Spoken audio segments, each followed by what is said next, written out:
A wealthy man hired a caregiver to look after his son, who was in a vegetative state. But when she was left alone with the boy, what she saw horrified her. Gwen adjusted the collar of her white uniform as she climbed the steps of the grand Clayton family home. It was her first day on the job, and as a specialist, she had been recommended to a very serious and wealthy family. She was assigned to care for a boy in a vegetative state, a condition where a person understands everything but cannot move. Gwen knew she had to be the best nurse for her little patient. As she entered the house, she was greeted by Albert, the boy's father, a man of average height with carefully combed back gray hair. He was very polite and welcomed her with a wide smile. "Gwen, I hope you feel at home here," he said warmly. "Thank you, Albert. I will do my best," Gwen replied calmly while scanning the surroundings with her eyes. Albert was showing her around the house when they were interrupted by a woman's sudden appearance. The homeowner introduced her as Marcia, his wife, and Brian's stepmother. She was a woman with striking facial features and wavy chestnut hair. At first glance, Gwen found her slightly arrogant. Marcia barely acknowledged her. "We need to talk. It seems his condition is getting worse," Marcia declared. "I want to take him to a doctor my family trusts," she continued, as if the boy's decline did not surprise her at all. Albert shook his head. "The doctor said the prescribed treatment is working, and it's the best in the country," he responded. As she watched their argument, Gwen realized she had stepped into the middle of a conflict. "I'm giving my son the best treatment, but you know his condition is serious," Albert continued, but Brian's stepmother was clearly unhappy. "Why do you never listen to me? You always take Brian's mother's side instead of mine," she complained before turning and walking away. Gwen glanced at Albert and spoke up. "The medications you showed me for treatment, I read about them. They do help and cause no harm," she assured him. "I promise to do everything I can to care for your son." Albert smiled. "Excellent, I trust you. My wife and I are very exhausted," he said as he led her down the hall to the boy's room. As soon as Gwen started her work, Albert left her alone with his son. She checked the medication and adjusted Brian's position. He looked so fragile and small in his bed, surrounded by numerous tubes. "Poor boy, I wish I could help you," she thought. Gwen was very sensitive. Looking at the boy, tears welled up in her eyes.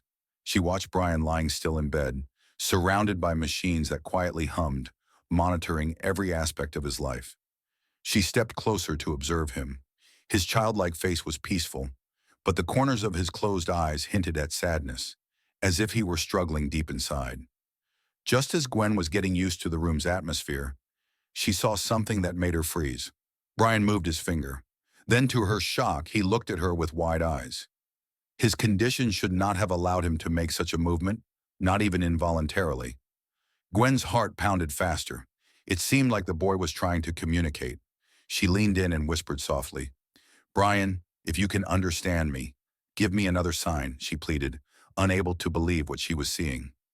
Silence returned, but then, like the gentle rustle of a falling leaf, his fingers moved again.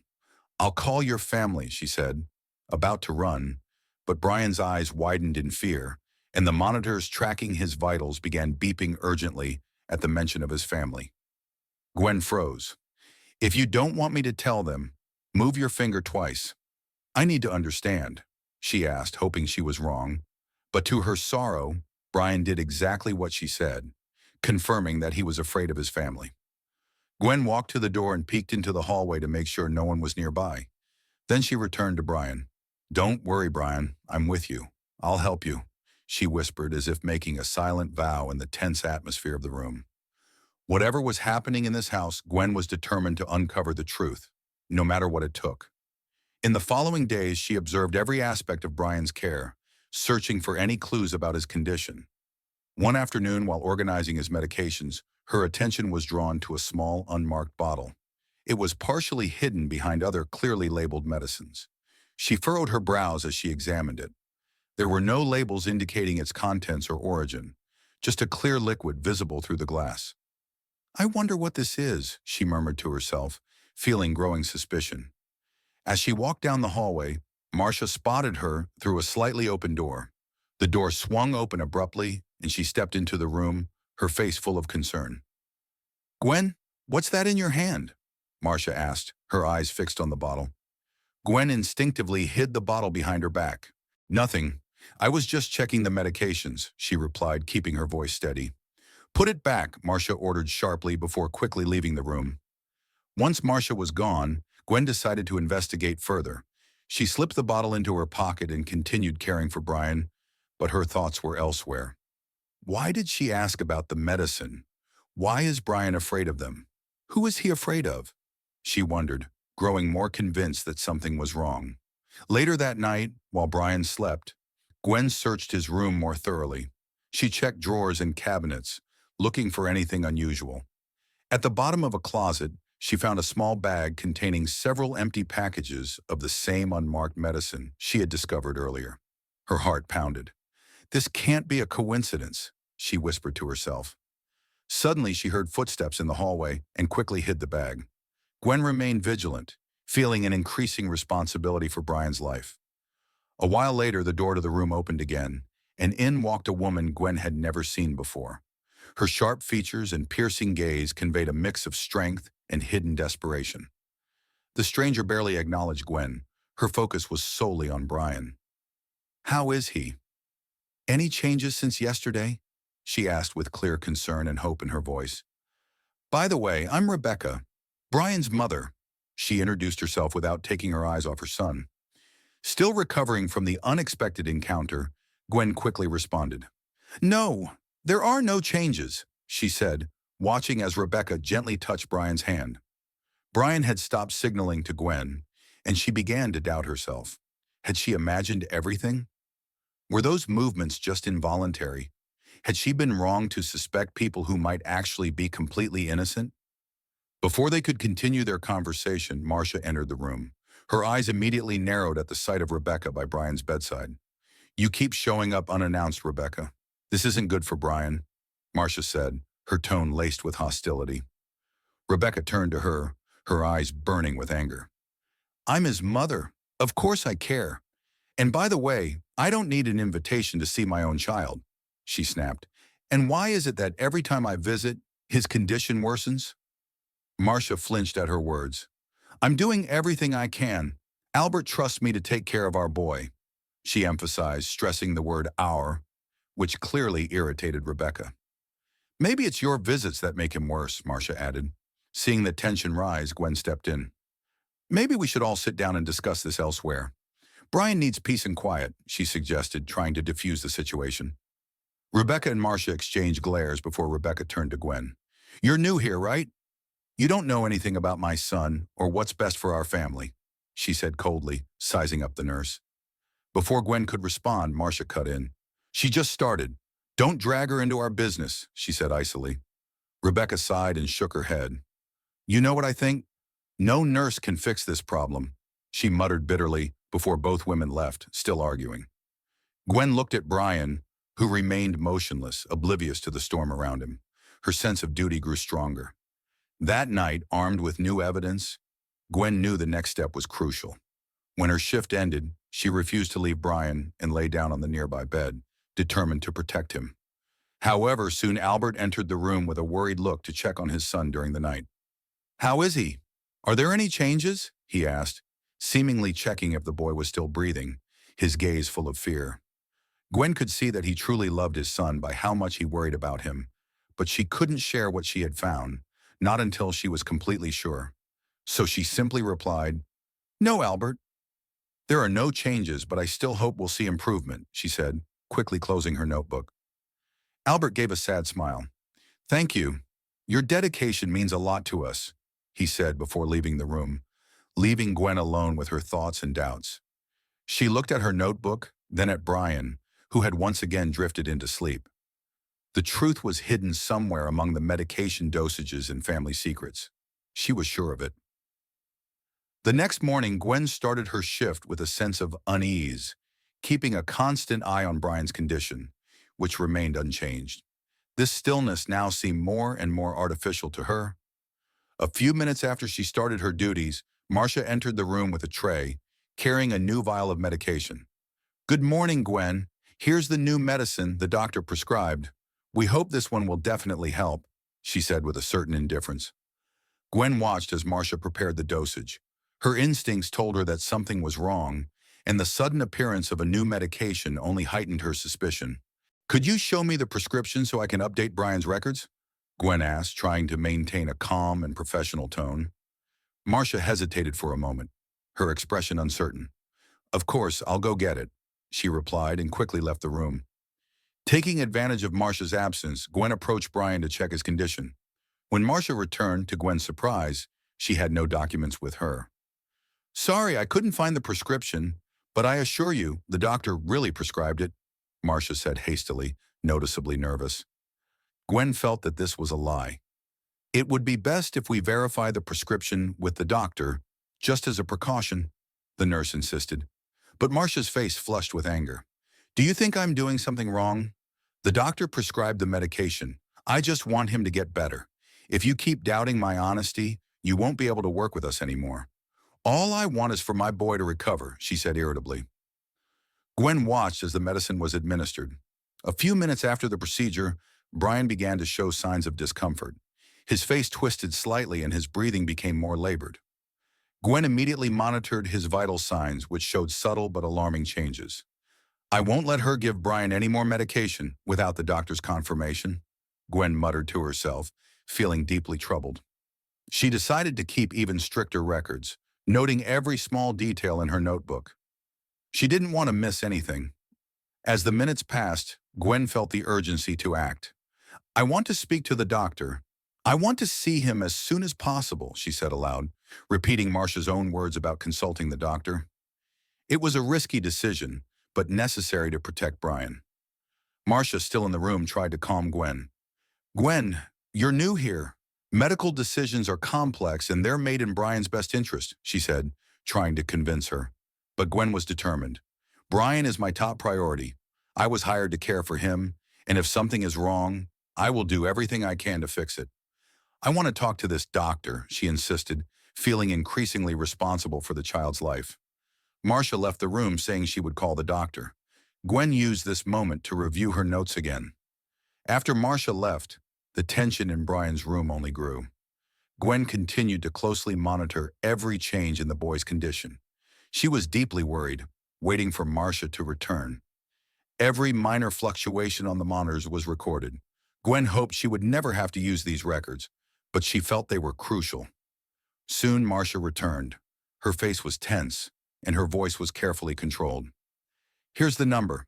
The doctor's name is Dr. Edward," she announced, handing a small slip of paper to Gwen. "You can confirm for yourself that the treatment is correct." Gwen took the number with trembling hands, nodded in gratitude, and immediately dialed it. Her voice was firm but polite as she asked Dr. Edward to come as soon as possible to examine Brian. While waiting for the doctor, Gwen continued to closely monitor Brian's condition. Soon Dr. Edward arrived, and Gwen felt a wave of relief at finally seeing a professional who might be able to help. The doctor was a middle-aged man, wearing an impeccably clean lab coat and carrying an expression of professional composure. After a brief introduction, he began thoroughly examining Brian, while Gwen watched his every move. When he finished the examination, Gwen showed him the medication that Marcia had given Brian, after which the monitoring equipment had started showing alarming signals. The doctor turned to Gwen with a calm expression. "I assure you, this prescribed medication matches Brian's condition. There is no mistake in the treatment. These brief changes in monitor readings are normal after administering such drugs," he stated calmly, closing his case with a decisive snap before glancing at Marcia. Gwen felt a mix of relief and frustration, relief that there were no apparent mistakes, but frustration because everything inside her screamed that something wasn't right. "Thank you, doctor. I appreciate you coming to check," she said, trying to remain composed.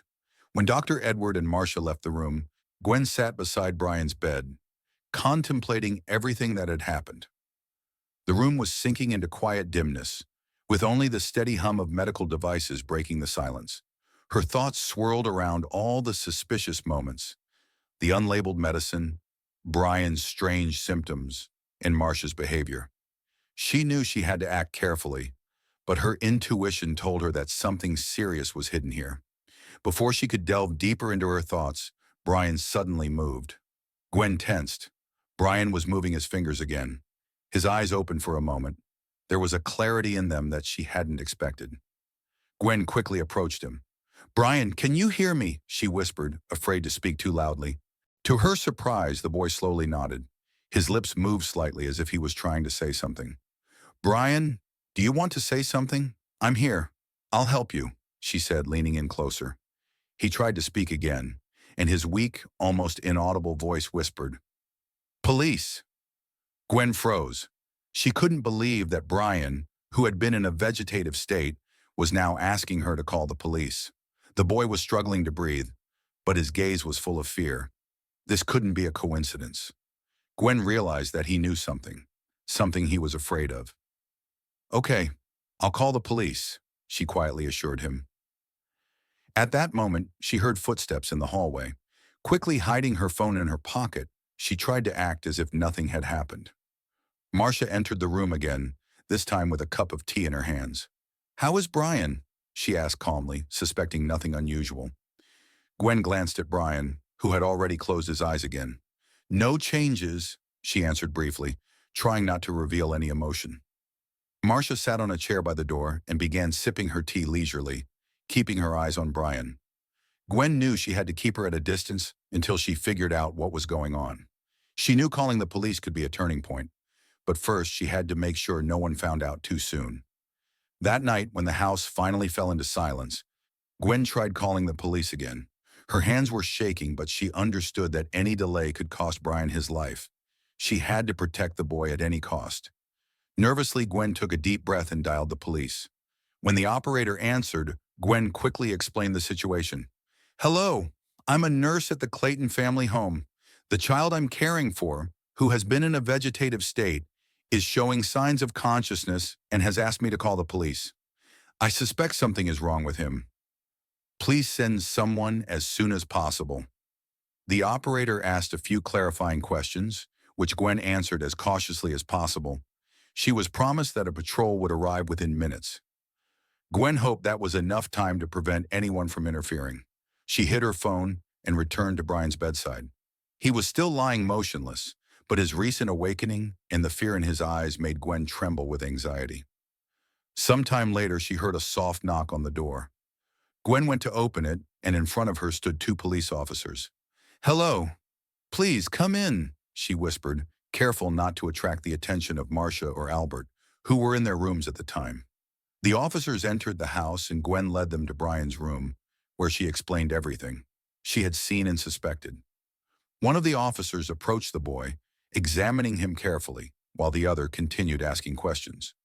"When did you first notice that Brian was trying to communicate?" the officer asked. "It happened a few days ago, but today was the first time he asked for the police," Gwen explained. "What exactly did he say?" the officer continued. "He said police. That's all he managed to say." Gwen responded anxiously, glancing at Brian, who once again seemed to have drifted into sleep. The officers exchanged looks and began examining the room. One of them noticed the very same medication on the table that Gwen had found suspicious. She shared her concerns, explaining that these drugs had not been prescribed by a doctor and that Brian's condition worsened after taking them. "We'll look into this," one of the officers said, picking up the bottle for further analysis. At that moment, Albert entered the room. He was visibly shocked to see the police in his apartment. "What's going on? What are you doing here?" His voice trembled and his face showed clear concern. Summoning all her courage, Gwen replied, "Brian asked me to call the police. I think something is wrong here. I found suspicious medication that may have worsened his condition." Albert froze for a moment, his face turning pale. "That's impossible. I trust the doctor who prescribed these medications," he said, but there was uncertainty in his voice. While Albert struggled to explain himself, the officers continued their investigation, asking questions. The tension in the air grew thicker. Gwen could feel that the situation was on the verge of spiraling out of control, but all she wanted was to help the boy. Suddenly, footsteps echoed from the hallway. It was Marcia. When she saw the police in the room, her face twisted with anger. "What are you doing here?" she shouted. "Why did you bring the police into our home?" Gwen stood her ground. "Brian asked for help. Something isn't right here, and we all need to find out what's really going on." Marcia glared at Gwen before turning her fury toward the officers. "That's a lie! Brian couldn't have asked for help. He can't even speak!" she yelled, but her voice trembled with anxiety. One of the officers stepped closer. "We need to ask you a few questions. We have to investigate this thoroughly." Marcia took a slow step back, her face flushing red, her breathing becoming erratic. Gwen watched as fear crept over Brian's stepmother. It was clear she had something to hide. Trying to maintain control, Marcia crossed her arms and snapped, "Go ahead, ask your questions." But her voice betrayed her unease. The officers studied her closely before one of them asked, "How long has Brian been in this condition? And who in the family makes decisions regarding his treatment?" Marcia nervously tucked her hair behind her ear and sighed. "Brian has been like this for about a year, ever since his accident. I'm his stepmother, but my husband Albert, along with the doctors, makes all the medical decisions. I just try to help however I can." Her words sounded convincing, but Gwen saw something insincere in her eyes. "You say you're just helping," the officer continued, "but Gwen mentioned suspicious medications that weren't prescribed by a doctor. What do you have to say about that?" Marcia furrowed her brow, scrambling for an explanation. "I just followed the doctor's recommendations. We all want Brian to get better, don't we? Maybe there was a mistake. I'm not a doctor, but I had no ill intentions." She quickly defended herself. Gwen observed the exchange, sensing that something was seriously wrong. Marcia was too nervous, too desperate to shift suspicion away from herself. As the officers continued their questioning, Albert stood silently in the corner, looking completely lost. Just then, Brian stirred in his bed. Gwen rushed to him, leaning in closer. "Brian, can you say something again?" she whispered, hoping for another sign of consciousness. This time his eyes opened wider, and in a barely audible voice he whispered, "Dad, stepmother, don't trust." The room fell silent. A chill ran down Gwen's spine. Marcia spun around to face the boy, her face contorted with horror. "What are you saying, Brian? That's not true," she shrieked. She moved toward him, but the officer immediately blocked her path. "Please calm down," he said firmly, eyeing her with suspicion. "We need to conduct an investigation, and all of your actions will be taken into account." Albert turned pale. "What do you mean, Brian?" His voice was quiet, filled with pain, but the boy said nothing more. His eyes closed again, and his body relaxed into the pillow. Those few words were enough to shatter the family's trust completely. The officers began questioning Albert, and it quickly became clear that he was unaware of some of the medications Marcia had been giving Brian. His shock and confusion were evident. Marcia realized the situation was slipping out of her control. "This is all a misunderstanding. I was only trying to help, nothing more," she shouted, but her words sounded less and less convincing. One of the officers raised a hand. "Enough. We will conduct a full analysis of these medications. Until then, you all will remain under observation." The tension in the room reached its peak. Gwen knew the truth was finally coming to light, but there were still many unanswered questions. Her main goal was to protect Brian, and now with the police involved, she had hope that the boy would be safe. Marcia, realizing that her plan was falling apart, grew even more agitated. She retreated toward the door, looking at everyone with defiant determination. "You're making a mistake. I loved Brian and always will. I would never do anything to hurt him," she said, but her voice was strained. Gwen no longer had any doubts. Brian was right to warn them not to trust Marcia. The officers quickly took action. One moved toward the door to prevent Marcia from leaving, while another continued questioning Albert. Meanwhile, Gwen kept a close watch on Brian, still feeling that the danger hadn't fully passed. "I can't let you leave until we get to the bottom of this," the officer standing in front of Marcia declared. Realizing that her scheme was unraveling, she took a deep breath and slumped into a chair, clutching her head. Her nervousness became more apparent with each passing moment.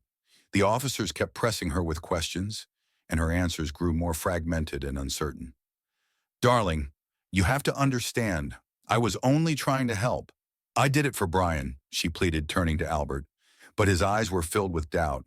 He looked at her, his face stricken with pain and disbelief. Slowly, he shook his head.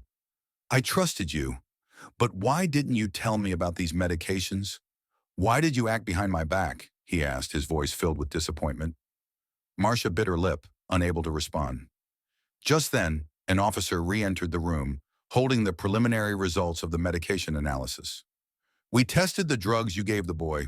It turns out they are powerful substances not meant for treating his symptoms, the officer stated, his gaze fixed on Marcia. She turned pale. She tried to protest weakly. I didn't know. The pharmacist gave them to me. I thought they would help. Her voice shook with fear. The officer remained firm. You should have consulted a doctor. Instead, you put the child at even greater risk. We are placing you under arrest for further investigation. With that, the officers approached Marcia to take her into custody. She didn't resist, but the hopelessness in her expression was clear. She turned to Albert one last time. I never wanted it to turn out this way. I was just trying to help, she murmured as the officers led her out of the room. Albert stood frozen, staring at the door through which his wife had just been taken. Then he turned to Brian, his eyes filled with tears. Gwen stepped closer to him. We'll get to the bottom of this. The most important thing is that Brian is alive, and we can help him recover, she said softly, trying to reassure him. Albert nodded silently, unable to find the words. Over the next few hours, the house buzzed with activity. Officers continued gathering evidence, questioning witnesses, and organizing a full examination of all the medications given to Brian. Brian was taken to the hospital for further evaluation, ensuring his condition was stable. Gwen stayed by his side. Despite the weight of everything that had happened, she felt a sense of relief. Brian was alive, and his warning had helped expose a terrible truth. However, as Marcia was taken away, the case took an unexpected turn. The next day, Albert was called to the police station for questioning. When he returned home, his face was pale, his hands shaking. Gwen, it's much worse than we thought, he said, sinking into a chair. The police discovered that Marcia, Dr. Edward, and even Rebecca were all involved in a scheme. They were deliberately slowing Brian's recovery so they could collect a massive insurance payout in a year. Gwen froze, feeling a cold dread creep through her. This explained everything. The strange medications, Brian's declining health, the constant tension in the household. Now it all made sense. Marcia, Rebecca, and even Dr. Edward had played a dangerous game with Brian's life, all in the hopes of a huge financial reward. As the police dug deeper, more shocking details emerged. Dr. Edward, whom Gwen had initially trusted as a reliable specialist, turned out to be a fraud. He wasn't a real doctor. He was a planted figure, hired by Marcia to control Brian's treatment and provide the diagnoses she needed. His role was to keep the boy's condition at a level that wouldn't allow him to fully recover, but also wouldn't kill him too quickly. As it turned out, Dr. Edward didn't even have a medical license. Everything he did was dictated by Marcia. Rebecca, Brian's biological mother, also wasn't who she seemed to be. She never truly cared about her son's condition and only used her supposed concern as a cover for her involvement in the scheme. As the investigation revealed, Rebecca had long lost interest in her child and was more focused on her own personal gain. Her worries about Brian turned out to be fake. She only maintained contact with him to ensure access to the insurance payout she had been promised after his death. Even worse, they had planned to slow down the boy's recovery with unnecessary medications, making sure he didn't die too soon. The insurance policy would only take effect after a year. Albert was in shock. He never suspected that the very people who were supposed to care for his son were actually plotting a slow and methodical way to kill him. When the truth came out, the entire group was arrested. The police provided undeniable evidence of their conspiracy: fake prescriptions, forged medical reports, and secret dealings with Dr. Edward. Everything Marcia and Rebecca tried to hide was exposed. Documents found in their home showed that the plan had been in the works for a long time, with every detail carefully thought out. Marcia and Rebecca deliberately worsened Brian's condition by giving him inappropriate medications that slowed his recovery and harmed his body. The trial revealed shocking testimony. Albert, completely devastated, took the stand as a witness. His words were filled with pain and despair as he recounted how he had trusted Marcia and relied on her. I never imagined that the people I loved and trusted could do something like this. They used my son for money. My boy suffered, and I failed to protect him, he said, barely holding back tears. Gwen also testified, telling the court how Brian had tried to warn her about his stepmother and mother's involvement in his suffering. She described noticing strange medications and how Brian had managed to whisper one crucial word when he had gathered enough strength: police. The trial lasted several months, but in the end, the verdict was reached. Marcia and Rebecca were found guilty of willful negligence, causing serious harm to a child, and insurance fraud. Dr. Edward, as it turned out, wasn't even a doctor, but a fraud who had been working under a false identity. He was also convicted. Marcia was sentenced to 15 years in prison for her role in the conspiracy and for harming Brian. Rebecca, the boy's mother, received 10 years for her involvement in the crime and for allowing her son to suffer for financial gain. Dr. Edward was sentenced to 12 years for fraud and illegal medical practice. After the trial, Brian's life slowly began to improve. His condition stabilized, and doctors started providing proper treatment. Thanks to Gwen's intervention and timely action, the boy avoided the worst outcome. Albert, freed from the influence of the manipulative Marcia and Rebecca, dedicated himself to caring for his son. He no longer trusted outsiders and closely monitored every step of Brian's treatment. Gwen remained by their side, helping care for the boy and ensuring his recovery. Now Brian had a real chance at a new life. The road to recovery was long, but the boy was already showing progress. He had a lot to go through, but now he was surrounded by the love and care of people who truly wanted the best for him. The story ended with a court verdict, but for Brian and his father, it was just the beginning of a new chapter. They both knew that a brighter future awaited them. Thanks to Gwen's courage and the justice system, Brian was finally safe from those who were willing to trade his life for money. Gwen continued visiting Brian in the hospital, and Albert spent more and more time with his son, trying to make up for not seeing the danger earlier. One day when Gwen walked into Brian's hospital room, she saw him sitting up in bed with a faint smile on his face. His eyes were clear, no longer filled with the pain and fear that had haunted him for months. "Thank you," Brian whispered when Gwen approached him. His voice was weak but filled with sincere gratitude. Gwen smiled back, feeling deep satisfaction in knowing she had saved this boy's life. Thank you for listening to this story until the end. Share your thoughts in the comments, subscribe to our channel, and share this video with your friends and loved ones. Your support motivates us to continue bringing you new stories every day. We truly appreciate you being here with us. See you next time.